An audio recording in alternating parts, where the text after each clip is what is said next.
Nah, di video kali ini kita akan melihat struktur folder daripada aplikasi React.js yang baru saja kita install. Nah, kurang lebih untuk struktur foldernya seperti ini. Jadi yang pertama di sini ada package.json. Nah, ini informasi terkait project yang baru saja install dan dependensi apa aja yang terinstall di project tersebut. Dan juga ada script-script yang sudah disediakan oleh si Create React App. Yang pertama di sini teman-teman bisa lihat mulai dari name, version, terus dependensi yang terinstall. Di sini ada React versi 18.2.0, ada React DOM, dan lain sebagainya. Lalu di sini ada beberapa script yang sudah disediakan untuk menjalankan aplikasi React.js kita. Lalu ada juga script untuk membuild aplikasi React.js kita. Lalu ada script untuk testing dan juga untuk menginjek aplikasi React.js kita. Nah, selain ada package JSON, di sini juga ada folder public, di mana kalau kita buka folder public sendiri isinya seperti ini. Yang perlu teman-teman perhatikan, di sini ada file index.html. Nah, file index.html sendiri ini merupakan apa ya namanya entry point daripada aplikasi React.js kita. Di sini kalau teman-teman lihat di index.html-nya sendiri, sebenarnya di bagian bodinya tidak ada apapun. Di sini cuma ada div yang ber-ID root. Nanti kita akan bahas lebih jauh terkait div yang ber-ID root ini. Nah, aku akan coba atau saya akan coba keluar di sini saya akan menggunakan Tmax agar lebih mudah untuk splitting daripada terminalnya. Nah, di sini kita masuk lagi, kita akan buka lagi dengan tag editor Neovim. Oke, lalu kita akan pindah ke sebelah kiri. Di sini tadi kalau kita lihat sudah ada script untuk menjalankan aplikasi React.js kita. Nah, di sini kita akan coba buka atau jalankan script dengan menggunakan perintah npm run start. Nah, di sini sudah disediakan oleh si create React App-nya. Di sini npm run start.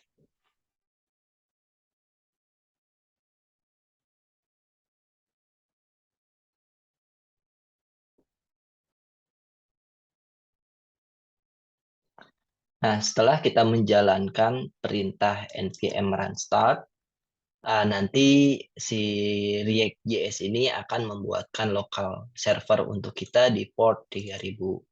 Di port 3000. Nanti kalau teman-teman lihat kurang lebih tampilannya seperti ini. Nah, kita sekarang akan intip tampilan ini berasal dari mana. Tadi kita sudah membahas sedikit struktur folder yang ada di React.js. Nah, tampilan itu sendiri berasal daripada index.html. Nah, di sini kalau teman-teman lihat, kok ada kok kalau kita lihat di aplikasinya di sini ada gambar yang muter-muter, terus ada tulisan edit src/app.js, tapi kalau kita lihat di index.html-nya ini cuma ada div yang ber-ID root. Nah, sekarang kita akan bahas lebih jauh.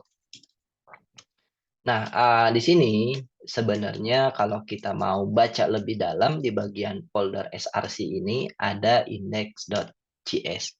Nah, sebenarnya di bagian index.js inilah yang bertugas untuk menginjek komponen atau gambar yang muncul di sini. Jadi di sini kalau kita lihat dia akan mengambil elemen yang ID-nya root, yang tadi ada di index.html. Lalu setelah itu dia akan merenderkan sebuah komponen yang bernama app. Nah, komponen app ini berasal dari mana? Kalau teman-teman lihat, dia berasal dari app.js. Nah, di sini.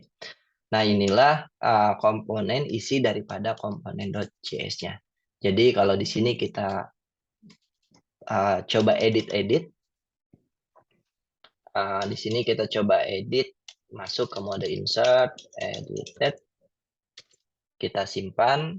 lalu dia akan nge-reload, dan di sini kalau teman-teman lihat dan React.js editnya sudah muncul.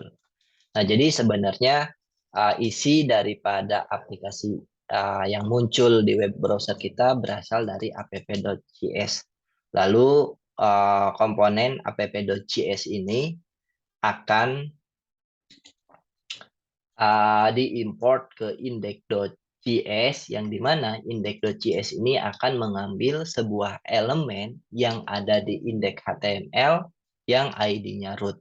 Lalu si root-nya ini akan diinjekkan sebuah komponen yang bernama app.js yang tadi kita import dari file app.js. Nah, kurang lebih untuk struktur dasar atau struktur folder daripada aplikasi React.js yang baru kita install menggunakan toolchain Create React App kurang lebih seperti itu. Jadi ada folder public yang dimana di sini index.html sebagai entry point-nya. Lalu di dalam folder src ada index.js yang bertugas untuk menginjekkan aplikasi React.js kita ke dalam index.html. Lalu untuk by default komponen yang pertama di render adalah komponen app.js. Gitu. Kurang lebih seperti itu untuk struktur folder React.js-nya. Kita akan bahas lebih jauh terkait React.js di video-video berikutnya.